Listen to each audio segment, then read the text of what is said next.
Madame la présidente, monsieur le garde des Sceaux, messieurs les rapporteurs, mes chers collègues, on ne peut, je pense, pas résoudre un problème avec le même mode de pensée que celui qui a généré le problème.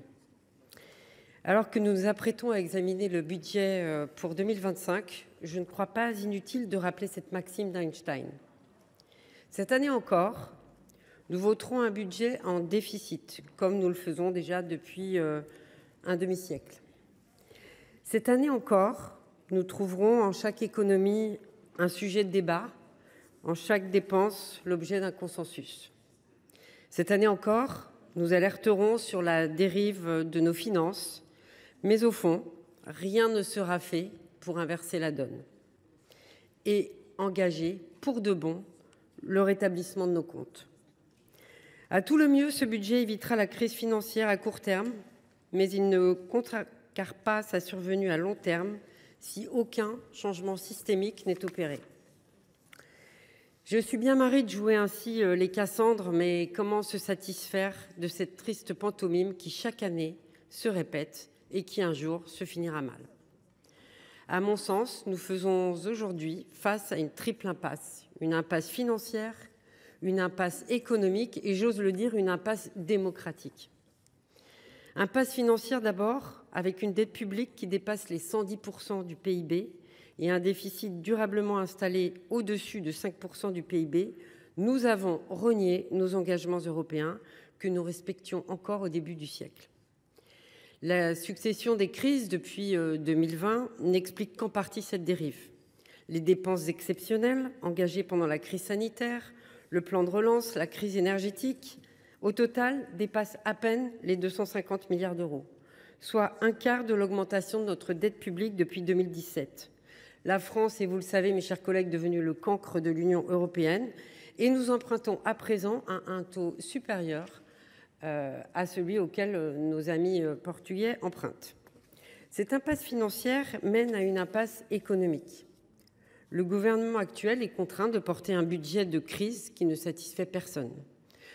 Ne lui en tenant pas rigueur, il a dû composer avec le réel. Aujourd'hui, cette réalité déçoit absolument tout le monde.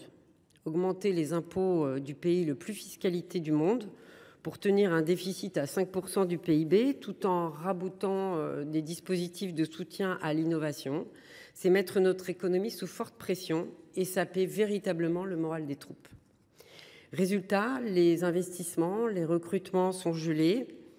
La seule chose que les entreprises redoutent, plus que les hausses d'impôts, ce sont les hausses d'impôts imprévues. D'autant plus dans un contexte international qui est marqué par une guerre concurrentielle de haute intensité qui va ne faire que s'accroître. La dernière forme d'impasse est d'une toute autre nature. J'ai rappelé que nous allons prochainement entamer l'examen du budget, mais nous ignorons si nous pourrons l'achever, et ce, alors que l'Assemblée nationale n'a même pas adopté la première partie du projet de loi de finances. En cause, l'inflation chronique du nombre d'amendements, dans un calendrier contraint par la LOLF, et la seule façon d'y échapper en tant que parlementaire, c'est finalement de renoncer à notre droit le plus souverain, c'est-à-dire notre droit d'amendement. D'où l'impasse démocratique. Le Parlement pourrait ne plus voter le budget, ce qui est pourtant l'une de ses prérogatives essentielles. Autrement dit, pour continuer à exercer ses missions, le Parlement devrait, d'une certaine manière, renoncer à exercer son pouvoir.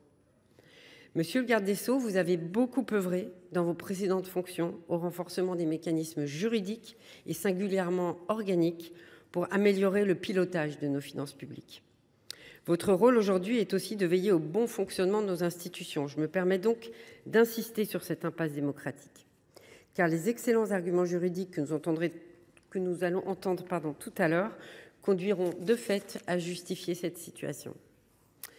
Face au constat de cette triple impasse, il serait irresponsable de ne rien faire. Je suis convaincue qu'il est indispensable de changer la méthode par laquelle on élabore le budget. La solution que j'ai l'honneur de vous présenter aujourd'hui vise à renforcer dans notre Constitution la programmation des finances publiques. Je remercie mes collègues du groupe Les Indépendants d'avoir inscrit ce texte à l'ordre du jour du Sénat. Le principe en est assez simple, il s'agit en matière budgétaire de donner une primauté à la pluriannualité sur l'annualité. Aujourd'hui, vous le savez, les lois de programmation des finances publiques prévues par la Constitution fixent une trajectoire budgétaire que gouvernement et Parlement ont tout loisir chaque année de ne pas respecter. Je propose simplement d'inverser cette logique en interdisant l'adoption d'une loi de finances annuelle qui ne respecterait pas la loi de programmation. Cette super loi de programmation serait renommée loi portant cadre financier pluriannuel. C'est une dénomination qu'on connaît assez bien, elle fait référence au cadre financier pluriannuel européen. Ce cadre, je le rappelle mes chers collègues, fixe pour l'Union européenne des plafonds de dépenses et prévoit des mécanismes d'ajustement annuels. La crise sanitaire l'a montré, un consensus politique permet tout à fait de s'affranchir du cadre. Renforcer la programmation des finances publiques, c'est surtout une mesure de bon sens. Et nos concitoyens ont besoin de beaucoup de bon sens. Il s'agit de graver l'engagement au moment où l'ambition est la plus élevée. Le rapporteur général nous le démontre régulièrement. Chaque année, les lois de finances s'écartent un peu plus de la trajectoire qui est prévue en loi de programmation. L'adoption d'une telle loi cadre aurait trois principaux effets. Le premier serait de contraindre les écarts par rapport à la trajectoire prévue. Le deuxième découle directement du premier, restreindre les débats annuels au périmètre fixé par la loi cadre. Le troisième effet est une exigence qui résulte des deux premiers, améliorer les prévisions macroéconomiques. Ces effets ne sont pas nécessairement souhaitables per se, mais ils ont leur vertu pour faire face à la triple impasse que j'ai décrite. Ce ne sont en quelque sorte pas véritablement des objectifs, mais davantage des expédients. En commission, plusieurs questions ont été soulevées auxquelles je tiens à apporter quelques éléments de réponse. Concernant les marges de manœuvre prévues par le texte, je l'ai dit, tout cadre implique une forme de rigidité. La condamner, c'est refuser le principe même d'un cadre. Nous assumons donc très clairement le fait d'appeler à davantage de rigidité. Il faut bien sûr pouvoir ajuster le cadre à une situation exceptionnelle et imprévue. Et lors de mes échanges avec des économistes, des hauts fonctionnaires, des professeurs de droit public, cette question s'est évidemment avérée centrale. Le principal problème, c'est de savoir décider qui peut déterminer et par quel processus qu'une situation doit être qualifiée de situation exceptionnelle et partant qu'elle puisse appeler des mesures exceptionnelles dérogatoires. Faut-il s'en remettre à des experts ? Faut-il s'en remettre à des organismes indépendants, comme par exemple le Haut Conseil des finances publiques ? L'hypothèse est séduisante, mais elle pose un sérieux problème de légitimité démocratique. C'est pourquoi j'ai privilégié l'option d'un consensus politique en retenant le mécanisme d'un vote à la majorité qualifiée. Ainsi, en 2020, au plus fort de la crise sanitaire, des budgets rectificatifs ont bien été adoptés en commission mixte paritaire. Autrement dit, c'est bien par un consensus politique que la situation économique a été reconnue comme exceptionnelle et que des mesures exceptionnelles ont été prises pour y répondre. Il a également été dit que ce texte conduirait à renforcer un prétendu gouvernement des juges en conférant au Conseil constitutionnel la faculté de juger la conformité des lois de finances annuelles avec la loi cadre. Alors, je voulais simplement rappeler que le Conseil constitutionnel contrôle déjà la constitutionnalité des lois de finances. Son rôle ne changerait donc pas. En revanche, c'est son jugement qui serait davantage éclairé par l'avis et l'expertise du Haut Conseil des finances publiques. Et c'est tout l'intérêt d'inscrire cet organisme dans notre loi fondamentale.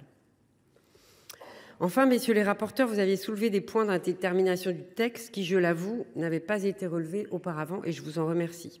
Je salue votre travail rigoureux d'analyse et d'investigation. Mais je regrette vivement que vous n'ayez pas voulu amender ce texte. Lors de nos échanges, vous aviez évoqué plusieurs pistes pertinentes, mais vous ne les avez pas vraiment investiguées.